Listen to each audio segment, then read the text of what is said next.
Hi, నా పేరు doctor Angelina, general physician, Nova Christian Hospital, Chirala.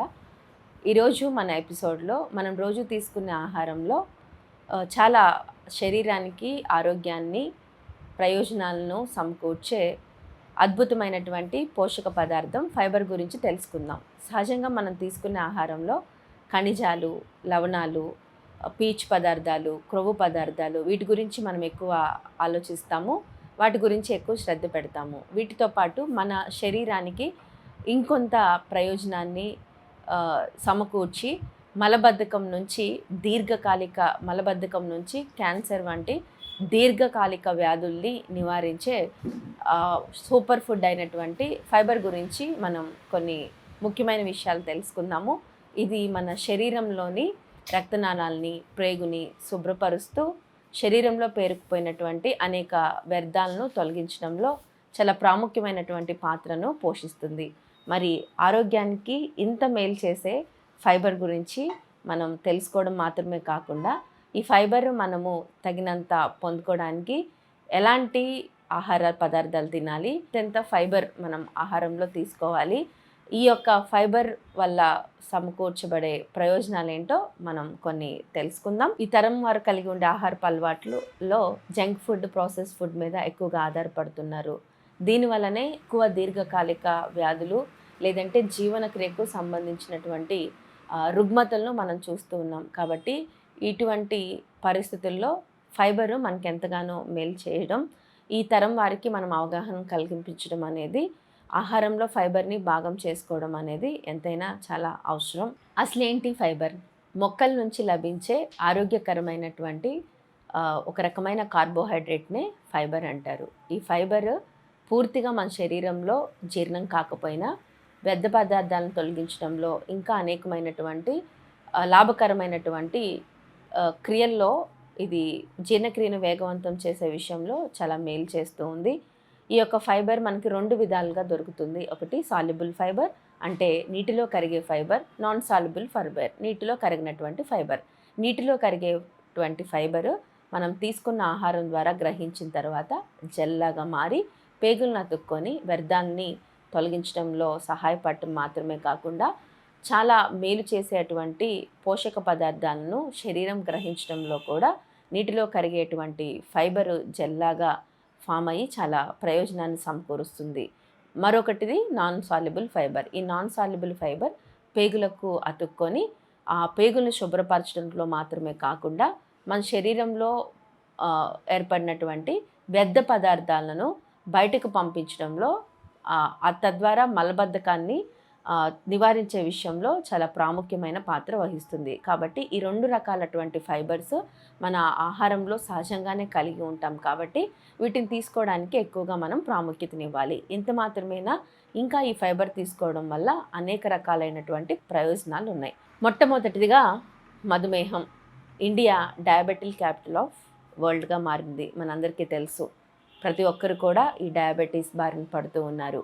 మరి మధుమేహాన్ని కంట్రోల్ చేయడంలో ఇన్సులిన్ సెన్సిటివిటీని పెంచి రక్తంలో చక్కెర స్థాయిలు కంట్రోల్లో, నియంత్రణలో ఉండడానికి ఈ యొక్క ఫైబర్ చాలా మేలు చేస్తూ ఉంటుంది.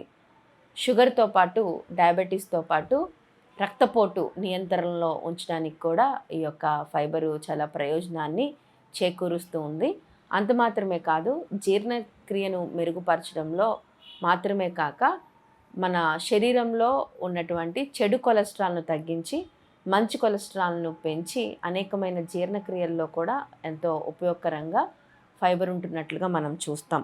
అంత మాత్రమే కాదు, మరి సహజంగా ఎక్కువగా ఈ సమయంలో మనందరము ఫేస్ చేస్తున్నటువంటి ప్రాబ్లం ఏదైనా ఉంది అంటే ఊబకాయం. ఈ ఊబకాయాన్ని నియంత్రించడంలో కూడా డైటరీ ఫైబర్ ఎంతో ప్రయోజనాన్ని సమకూరుస్తూ ఉంటుంది. ఫైబర్ ఎక్కువ ఉన్న ఆహారం తీసుకోవడం వల్ల ఎక్కువసేపు ఫైబరు మన శరీరానికి జీర్ణించుకోవడానికి సమయం పడుతుంది. కాబట్టి పొట్ట నిండిన భావన వచ్చి ఆకలిని నియంత్రణలో ఉంచడానికి ఈ యొక్క ఫైబర్ అనేది ఎంతగానో ఉపయోగపడుతూ ఉంది.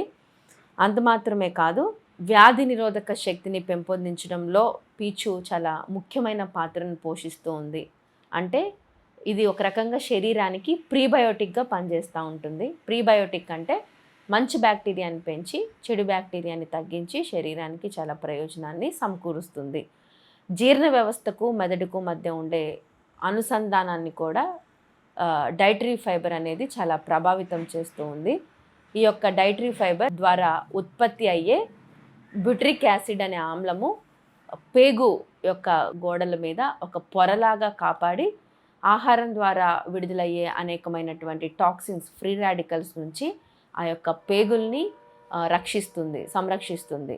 అంత మాత్రమే కాదు, మెదడు మీద ప్రభావం చూపే టాక్సిన్స్ను కూడా శరీరంలో నుంచి తొలగించడానికి ఉపయోగపడి బద్ధకం లేదంటే నిద్రమత్తు ఇలాంటి వాటన్నిటిని బద్ధకాన్ని తొలగించి నిద్రకి కూడా ఎక్కువగా ఉపయోగకరంగా, దాని ద్వారా అనేకమైనటువంటి దీర్ఘకాలిక వ్యాధుల్ని నివారించడంలో కూడా పీచు పదార్థం ఎంతో ప్రాముఖ్యమైన పాత్రను పోషిస్తున్నట్లుగా మనం పరిశోధన ద్వారా తెలుసుకున్నాం. అంత మాత్రమే కాదు, పక్షవాతం మొదలుకొని మధుమేహం వరకు అనేక సంబంధమైనటువంటి జీర్ణక్రియకు సంబంధించినటువంటి అనేకమైనటువంటి వ్యాధులను నియంత్రించడంలో కూడా పీచు ఎంతో ప్రాముఖ్యమైన పాత్రను పోషిస్తున్నట్లుగా పరిశోధకులు పీచు ఎక్కువగా తీసుకునేటువంటి ఆఫ్రికా ప్రాంతంలో వివిధ ప్రాంతాల్లో నివసిస్తున్నటువంటి తెగల మీద పరిశోధన చేసి పీచు పదార్థం తీసుకునే వాళ్ళల్లో జీర్ణక్రియకు సంబంధించినటువంటి అనేక వ్యాధులు చాలా తక్కువగా ఉండడం గమనించారు. కాబట్టి పోషక నిపుణులు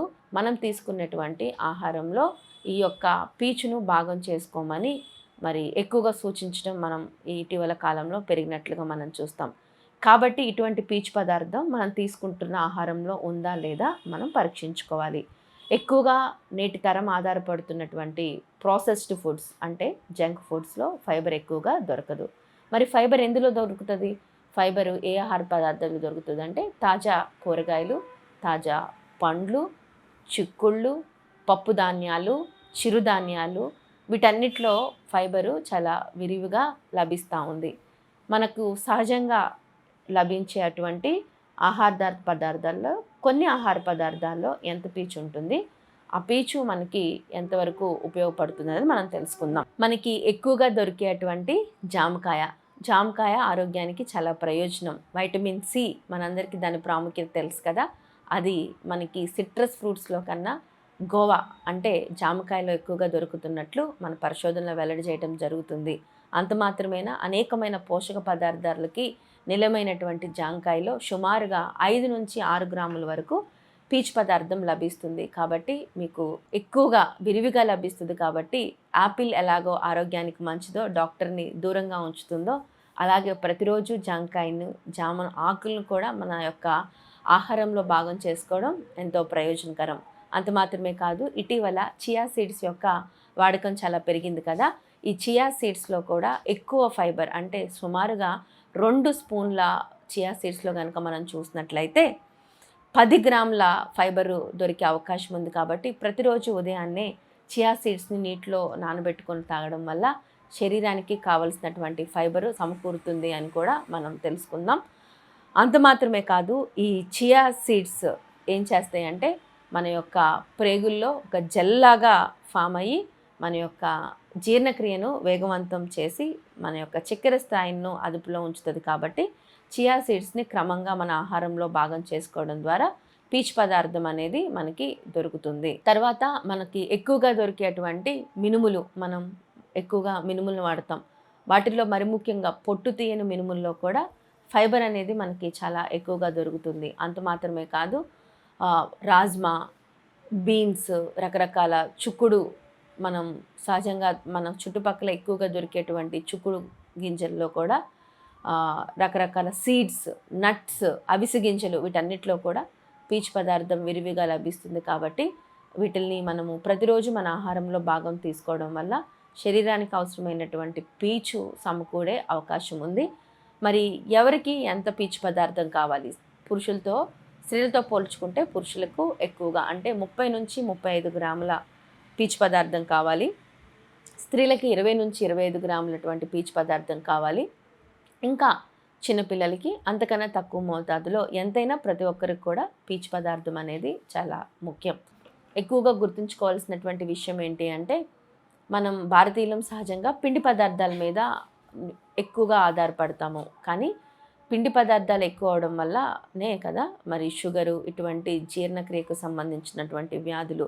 కాబట్టి ప్రోటీన్స్, మరి ముఖ్యంగా 40 సంవత్సరాలు దాటినటువంటి స్త్రీలకి పిండి పదార్థాల కన్నా ప్రోటీన్స్ ఎందుకు అంటే అవి మజిల్ మాస్ని కోల్పోకుండా దాని ద్వారా అనేక దీర్ఘకాలిక సంబంధిత వ్యాధులు రాకుండా కాపాడుతుంది. కాబట్టి మన ఆహారంలో ప్రోటీన్ భాగం చేసుకోవాలి. చాలామందికి ఆ యొక్క అవేర్నెస్ పెరిగి ప్రోటీన్ తింటున్నారు, కానీ ఈ ప్రోటీన్ కూడా మన శరీరంలో చక్కగా శోషించబడి మన యొక్క మజిల్ మాస్ని ఇంప్రూవ్ చేయడానికి, కండరాల శక్తిని పెంపొందించడానికి, అది మన శరీరంలో అబ్జర్వ్ చేసుకోవడానికి కూడా ఫైబర్ చాలా ప్రాముఖ్యమైనది. కాబట్టి మనం తీసుకునే ఆహారంలో పీచు పదార్థాలు, ఖనిజాలు, లవణాలు, ప్రోటీన్స్, మాంసకృతులు మాత్రమే కాకుండా వీటన్నిటిని చక్కగా అబ్జర్వ్ చేసుకోవడానికి, అంటే గ్రహించడానికి పీచు పదార్థం ఎంతో ప్రయోజనాన్ని సమకూరుస్తుంది. కాబట్టి ఇన్ని ప్రయోజనాలు తెలుసుకున్న మనము ఫైబర్లో ఏముంది, పీచులో ఏముంది అని మనం నిర్లక్ష్యం చేయకుండా ఈ రోజు నుంచి మన ఆహారంలో, మన యొక్క బ్యాలెన్స్డ్ డైట్లో, సమతుల్యమైన ఆహారంలో ఈ పదార్థాలన్నీ ఉండేలాగా చూద్దాము. మరి ముఖ్యంగా తాజా కూరగాయలకి, తాజా పండ్లకి, చిరుధాన్యాలకి, చిక్కుడు గింజలకి, తృణధాన్యాలకి, వీటన్నిటికీ కూడా ఆహారంలో ఎక్కువ ప్రాముఖ్యతను ఇద్దాం. కాబట్టి జీవన శైలిలో వచ్చే మార్పుల వల్ల వచ్చే రోగాలకి మన ఆహారంలో చిన్న మార్పులు మన దైనందిన జీవితంలో చేసుకోవడం ద్వారా మరి వీటన్నిటి నుంచి మనం కాపాడబడుతున్నాము అంటే వీటిని ఏమాత్రం నిర్లక్ష్యం చేయకుండా ఈ సూచనలన్నీ పాటిద్దాం. Thank you.